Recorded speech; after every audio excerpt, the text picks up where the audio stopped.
On this Maundy Thursday, I would like to do something a little different, and I will read to you the words my father wrote in 1995, months before he died of cancer. My father was a lifelong Christian, and he wrote a series of articles, and this particular one is entitled Holy Communion.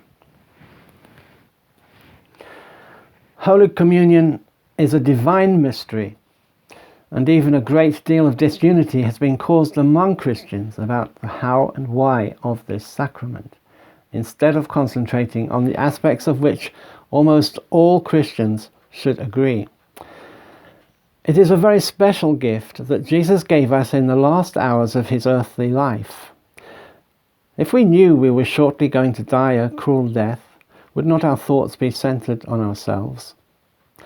But Jesus' concern was for his disciples and also for those who came after.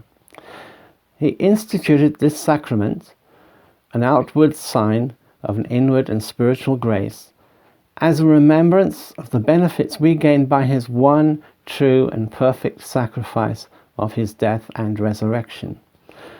But it is much more than that.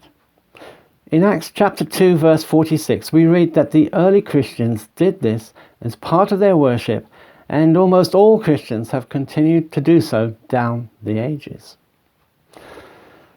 Nearly all Christians would agree that it reminds us of his love and is a time of special thanksgiving for it.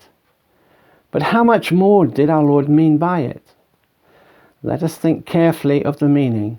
This is my body, this is my blood.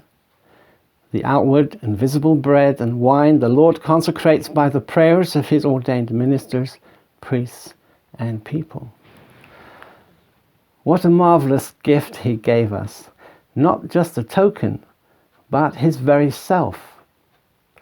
It is a good opportunity as we come to the Eucharist, the Holy Communion, the Lord's Supper, to offer our lives afresh to him and to know we have received his Spirit afresh into our lives. So we see how careful we should be to prepare for our communion.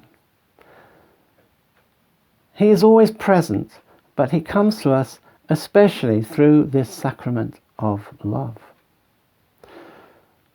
Many churches pray the prayer of humble access, which ends, "Grant us therefore, gracious Lord, so to eat the flesh of your dear Son, Jesus Christ, and to drink his blood, that we may evermore be in him and he in us." People should see Jesus shining from us. A personal thought about this prayer: Jesus dwells in us to shine forth, and we dwell in him to be protected. We need the bread of life, Jesus. We must feed on him by faith with thanksgiving. At this service, remember the redemption that Jesus brought to us, and we thank him for it. Also, it is good to have a special intention, such as praying for outreach or missionary work, our own church, the fellowship, for the people we especially want to remember, and for the sick and dying. In churches where celebration of Holy Communion is frequent, we must not take this sacrament as a matter of routine. When we come to Holy Communion, we are obeying the Lord's command in Luke chapter 22 verse 19. We must be careful to properly prepare ourselves whenever we come to this service. St. Paul in 1 Corinthians chapter 11 warns us against receiving the sacrament unworthily. We should not come with bitterness or unforgiveness or any hatred in our hearts.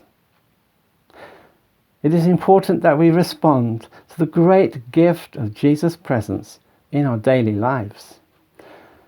As written before, we should love the Lord our God above all and show Jesus' love to all people. That homily was written by my father, Denis Ruffle. God bless you and have a wonderful Easter.